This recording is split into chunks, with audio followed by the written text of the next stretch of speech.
that is a battery, which is actual physical touching. Okay? So, are you saying that your grandmother battered your grandfather and killed him?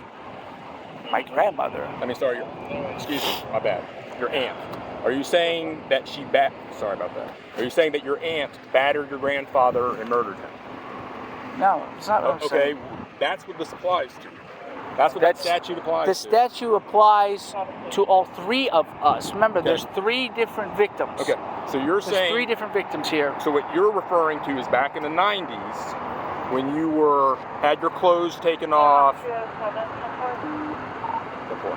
You had your clothes taken off against your will with no good reason. There's also threaten.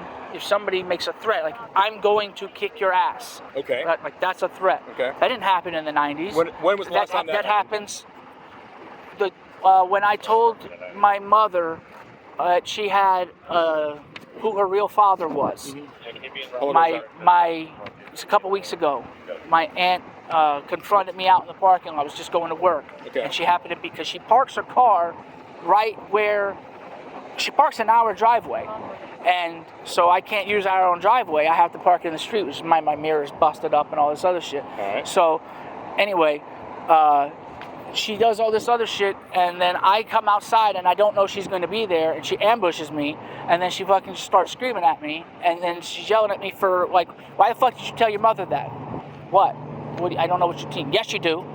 No, I don't.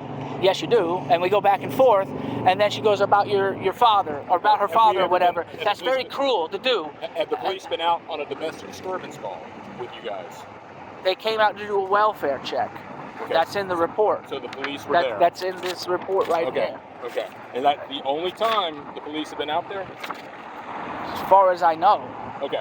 So is your aunt threatening to physically harm you?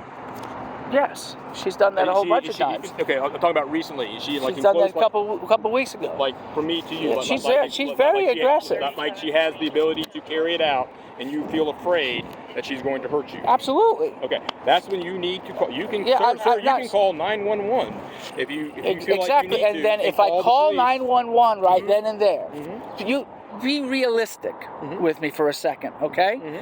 The cops will come out to the house. You guys will take a report. It's he said, she said, right? And then she'll immediately go, just like what happened the other day when your officer came out to do the welfare check, okay? She buttered him up and said something to him. He closed this case, okay? And then she came back into me and said, ha, ha, ha, your little fucking plan failed. And she, like, number one, she didn't even know that I was the one that called, and she shouldn't have known that. And if anybody told her, that's really fucked up. If an officer told who the victim was that's reporting, so when then she, whether or not it was me or anyone that done it, she came directly to me to go ahead and immediately retaliate towards me, saying, ha ha ha, your plan failed. Okay, was there anything wrong within the house? Was there anything improper in the house? I told them that there was not anything when we had the initial conversation. I said, it's not like you're going to find something obvious. You have to actually investigate. You're going to have to ask questions, and you're going to have to use the video, and you're going to have to ask questions, and you're going to have to see why do they act differently her video? With her. Her video? When you say the video, what video? The video that I have, the text messages that I have. Which is now uploaded to YouTube.